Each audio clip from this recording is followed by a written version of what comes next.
Previously on The Struggle is Real.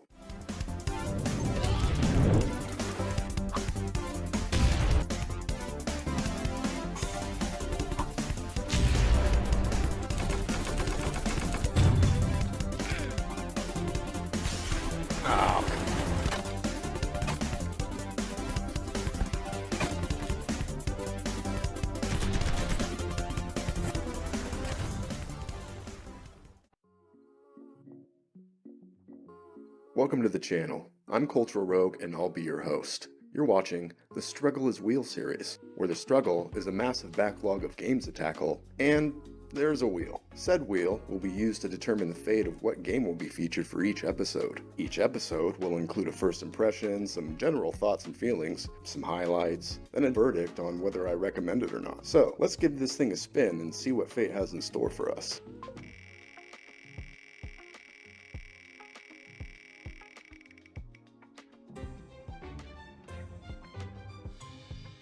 Heretic. Shadow of the Serpent. I think I know what that is, but I'm not entirely certain. Start with checking out the store page. Yeah, it's all coming back to me. It says the release date was 2007, but definitely certain that it's a 90s game. Similar to Doom, but fantasy based. So you have like stabs and magic and shit. Looks like it has very positive reviews, which is good. Currently $1.99 on Steam right now. Original price is $5. Let's kick off this review. Heretic. Shadow of the Serpent Riders. This long-ass name title is brought to you by Raven Software and published by id Software. Back in 1994, even though they were newly formed, they were still considered AAA. They both exist to this day, nearly 30 years later, and have managed to keep their AAA status. The takeaway on that is there's really no excuse for releasing such a terrible port. Even by 2007 standards, when they re-released the game, having the ability to keybind and other more modern quality of life features was pretty much universally expected. Now, on one hand,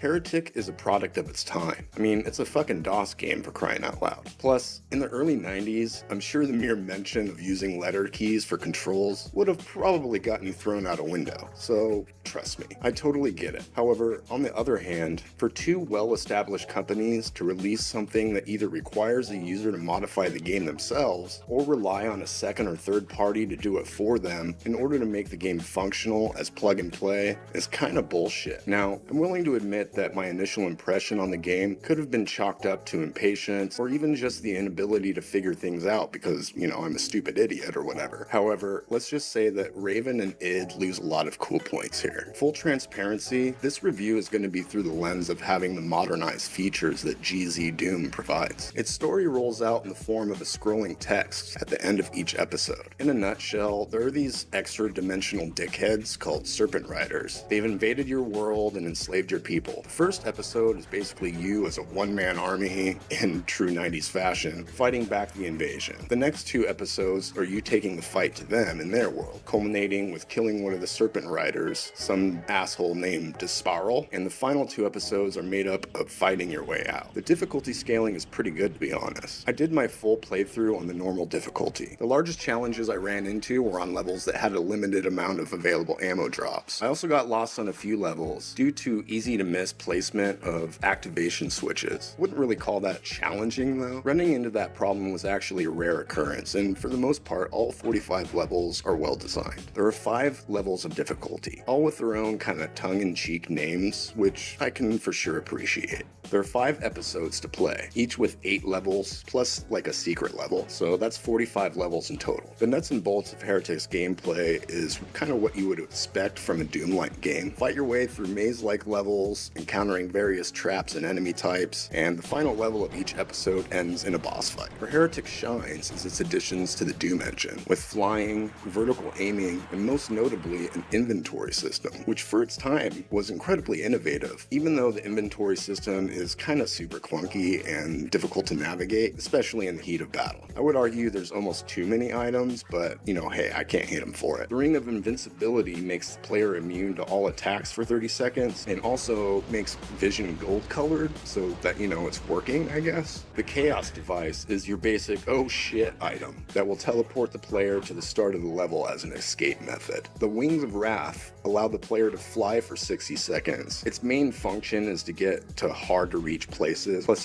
flying is fucking badass. There's the Tome of Power, which will turn all weapons into a more powerful version of itself for 40 seconds. This is a really nice touch and definitely comes in handy for bosses and large waves of enemies. Then last but certainly not least, we have the Morph Ovum, which turns enemies into chickens for 40 seconds. If you can manage to use it on a bunch of enemies, it's pretty satisfying. The sound effects were all pretty great as a whole and definitely scratched the retro gaming nostalgia itch. My favorites are the environmental sound effects like doors, switches, and ambient sounds like water droplets. Also the sounds that the character makes, like a maniacal laugh when finding a weapon, or grunts when landing or performing an action, even if it seems like he's humping the walls trying to find secrets. However, the sound effects can get a little grating on the nerves at times when there are just too many enemies on screen or in the vicinity. The music has some moments that feel off as far as composition choice, but there are over 20 tracks, and it would be unreasonable for me to expect them all to be good, which, don't get me wrong, the majority of the music in this game is actually pretty good. Definitely fits and sets the tone of the game really well. I put together a sample of some of the tracks to use for a death montage, so sit back, relax, and enjoy watching me die over and over again.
Chicken.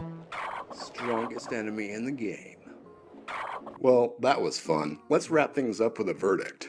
I put in around 25 hours of gameplay. Granted, a lot of that is attributed to extra recording and other playthroughs to get a feel for the difficulty levels. I would say an average playthrough would be between 8 and 10 hours. I completed the game start to finish on normal difficulty. There are no achievements, unfortunately. I think this game could have benefited a lot as far as replayability goes, though. It is what it is. Despite the game's flaws and shortcomings, namely the fact that the Steam version of the game really is a shitty port, once the hurdle of that is taken care of with GZDOOM, Heretic Shadow of the Serpent Riders is a pretty great game. I certainly enjoyed my time with it. I wish that it was on my radar back when it came out, because I feel like 20 years of being used to modern gaming kinda got in the way of my experience. That being said though, thumbs up from me. Also, 2 thumbs up for the team behind GZDOOM. Without them, I honestly would have given up on the game, which would have made for a pretty short review. Big shout out to XFlashGamer99, who let folks know about GZDOOM in their Steam review for the game. 3 thumbs up for them. Now, let's give the wheel another spin and see what fate has in store for us for next episode. That's right, 2 wheel spins per episode. You're welcome. Alright, let's see what our next episode's gonna be.